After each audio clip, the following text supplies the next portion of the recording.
Assalamualaikum warahmatullahi wabarakatuh. Selamat pagi anak-anakku yang hebat. Tetap semangat ya. Semoga kita selalu diberi kesehatan. Sebelum pembelajaran dimulai, mari kita berdoa terlebih dahulu.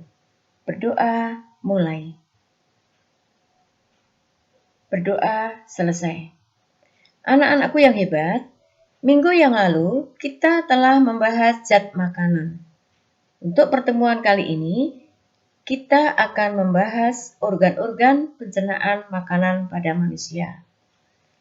Yang mana dengan tujuan pembelajaran menyebutkan organ-organ dalam sistem pencernaan manusia, menjelaskan perbedaan pencernaan mekanik dan kimiawi, menjelaskan proses pencernaan pada tubuh manusia, menyebutkan enzim-enzim pencernaan yang terdapat dalam mulut, lambung, dan usus halus. Menjelaskan fungsi usus besar pada manusia.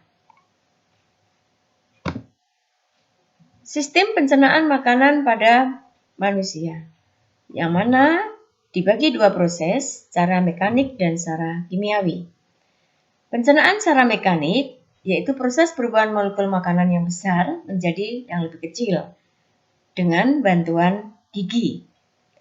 Pencernaan kimiawi yaitu proses molekul organik makanan dari yang berbentuk kompleks menjadi molekul yang sederhana dengan bantuan enzim-enzim pencernaan. Saluran pencernaan makanan mulai dari mulut, kerongkongan, lambung, usus halus, usus besar, anus. Rongga mulut.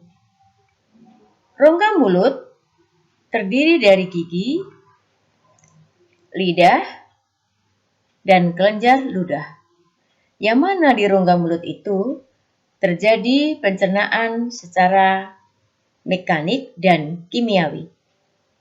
Secara mekanik dengan bantuan gigi yang mengunyah-ngunyah makanan. Sedangkan secara kimiawi dengan bantuan enzim pencernaan yaitu enzim petialin yang berfungsi mengubah karbohidrat menjadi zat gula atau glukosa. Kerongkongan atau disebut juga esofagus merupakan suatu organ yang berbentuk tabung lurus, berotot lurik, dan berdinding tebal. Di kerongkongan ini terjadi gerakan peristaltik, yaitu gerakan meremas-remas makanan supaya makanan cepat menuju ke lambung. Organ lambung, yang mana di organ lambung terjadi pencernaan secara kimiawi, yaitu dengan bantuan enzim HCl atau asam klorida, yang mana fungsinya untuk membunuh kuman yang masuk bersama dengan makanan. Yang kedua, mengaktifkan pepsinogen. Enzim pepsin yang mana berfungsi mengubah protein menjadi pepton. Dan enzim renin mengendapkan protein menjadi protein susu atau kasein. Usus halus. Organ usus halus terdiri dari 3 bagian. Usus 12 jari atau disebut juga duodenum. Usus kosong disebut juga yeyunum. Usus penyerapan disebut juga ileum. Di usus 12 jari ini terdapat 2 cabang, yaitu cabang dari pankreas yang mana menghasilkan enzim tripsin, amilase, dan lipase. Enzim tripsin mengubah pepton menjadi asam amino, sedangkan enzim amilase mengubah amilum menjadi glukosa. Sedangkan enzim lipase mengubah lemak menjadi asam lemak atau gliserol. Saluran yang kedua yaitu berasal dari kantung empedu, yang mana menghasilkan suatu bilus yang digunakan untuk membantu enzim lipase dalam mengemulsikan lemak atau mengubah lemak menjadi gliserol. Usus kosong atau yeyinum berfungsi untuk pencampuran adanya enzim dan zat makanan yang dikenal dengan melaksanakan pencernaan berbagai struktur. Usus penyerapan atau ilium, yang mana terdapat villi atau junjot usus yang di dalamnya banyak kapiler darah yang digunakan untuk menyerap sari-sari makanan. Organ usus besar.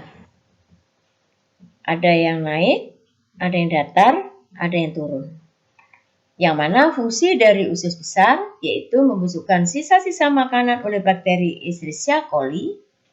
Yang kedua, mengatur kadar air. Bila kelebihan air maka akan diserap dan bila kekurangan air maka akan ditambahkan. Serta membentuk vitamin K. Organ anus yang mana berfungsi untuk mendefekasi feses, yaitu membuang sisa-sisa pencernaan makanan. Anak-anakku, setelah pembelajaran selesai, maka akan Ibu berikan kuis, yaitu yang pertama, sebutkan organ-organ dalam sistem pencernaan manusia. Yang kedua, jelaskan fungsi usus penyerapan atau ilium. Yang ketiga, jelaskan perbedaan pencernaan secara mekanik dan kimiawi. Yang keempat, sebutkan enzim-enzim pencernaan yang terdapat dalam mulut, lambung, dan usus halus. Yang kelima, jelaskan fungsi usus besar pada manusia.